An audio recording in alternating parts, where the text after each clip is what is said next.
जड़ी बूटी का खेल। सेक्स पावर थोड़ा कम हो गया है, मैं आपको जड़ी बूटी दे दूंगा, ठीक हो जाएगा। स्वास्थ्य, आयुर्वेद और ज्योतिष प्रदर्शनी में एक स्टॉल वाले ने ऐलान किया। उसका लहराता कुर्ता, जरूरत से ज्यादा बड़ी रुद्राक्ष माला और बड़े आकार की अंगूठी, सब कुछ उसके प्राचीन ज्ञान की वर्दी जैसे लग रहे थे। उसके आसपास अगरबत्ती, पिसे हुए पत्तों और थोड़ी धोखे की महक आ रही थी। चोर आंख से मैंने उसके सहायक का चेहरा देखा। चेहरे पर साफ साफ लिखा था, अब मुर्गा फंस गया। 2 मिनट पहले उसने मुझे लुभाया था। मैं नब्ज देखकर सेहत बता सकता हूं, बिल्कुल फ्री। फ्री शब्द खतरनाक होता है, फौजी इसे अच्छी तरह से जानते हैं। उसने मेरी कलाई पकड़ी, नाटकीय तरीके से आंखें बंद की और कुछ मंत्र और हिसाब किताब के बीच बड़बड़ाने लगा। आपकी उम्र क्या है? उसने पूछा। मैंने कहा, नब्ज से अंदाजा लगाओ। 48, वो बोला। शायद उम्र कम बताकर लोगों को लुभाना भी एक तरीका हो। मैंने कहा, फिर से कोशिश करो। 55, नहीं 60, मैं बोला। अब मुझे यकीन हो गया था कि वो एक चालबाज हकीम है। उसने बड़े आत्मविश्वास से कहा, कोई बीमारी नहीं, बस काम वासना थोड़ी कमजोर है। 2 बूटियां दूंगा और आप तो। वो मन ही मन सोच रहा था कि इस सरदार के क्रेडिट कार्ड से वो हजारों रुपए स्वाइप कर लेगा, पर मैंने चतुराई से पीछे हटने का फैसला किया। अरे भाई, सेक्स की कोई समस्या नहीं, मैं तो एक 18 वर्ष के युवक जैसा फील करता हूं। वो मेरे blood pressure, sugar, prostate, kidney stone, सुनने की कमजोरी, अपेंडिक्स ऑपरेशन के बारे में जरा भी अनुमान नहीं लगा पाया था।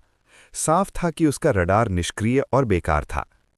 मैं आगे बढ़ा तो ज्योतिषियों, टैरो कार्ड रीडरों, पेंडुलम रीडरों, अंकशास्त्री आदि अनेक भविष्य बताने वालों की लाइनें लगी हुई थी। उनमें से भी कुछ लोग मुफ्त भविष्य बताने का दावा कर रहे थे। उसके आगे जब मैंने रत्न पत्थरों के स्टॉल देखे तो समझ आया कि वो मुफ्त में आपका भविष्य देखकर आपको कुछ पत्थरों को पहनने के लिए बोलेंगे और रत्न पत्थरों के मूल्य पर कमीशन बांट लेंगे। आयुर्वेदिक दर्द निवारण तेल और मलहम के स्टॉल उसके आगे थे। 2 स्टॉल आदिवासी तेल भी बेच रहे थे। सौंदर्य प्रसाधन काउंटर चमकती त्वचा, सफेद रंग और हमेशा जवान दिखने का वादा करते हुए खूब दवाओं को बेच रहे थे। मेरे अंदर का फौजी फुसफुसाया, भाई ये तो तगड़ा एमोश लगाकर बैठे हैं, तुरंत निकलो। जैसे ही मैं आगे बढ़ा, एक सुंदर लड़की सामने आ गई। वो बाजरे का सूप फ्री पिला रही थी। मैंने उसका दिल रखने के लिए सूप पी लिया, लेकिन पैकेट नहीं खरीदा। एक और सुंदर लड़की ने अपना जाल बिछाया और एक हर्बल कंघी मुझे बेच दी। पैसे देने के बाद ही मुझे याद आया, पगड़ी के नीचे तो मेरा सिर गंजा है। पूरी प्रदर्शनी डर बेच रही थी, बूढ़े होने का, कमजोर होने का, चमक खोने का, ठीक वैसे ही जैसे हथियार विक्रेता असुरक्षा बेचते हैं। उस कंघी को छोड़कर मैं बिना चोट खाए बच निकला। शाम को जब मैं अपने दाढ़ी के बालों पर किया हुआ रंग सुखा रहा था, तो अपनी समझदारी पर गर्व करते हुए मैंने अपनी जीत के बारे में लिखना शुरू किया। लिखते लिखते जातक कथा के उस मूर्ख कछुए की तरह, जिसे 2 पक्षी उड़ाकर ली जा रहे थे, मैंने भी गर्व में बहुत ज्यादा मुंह खोल लिया।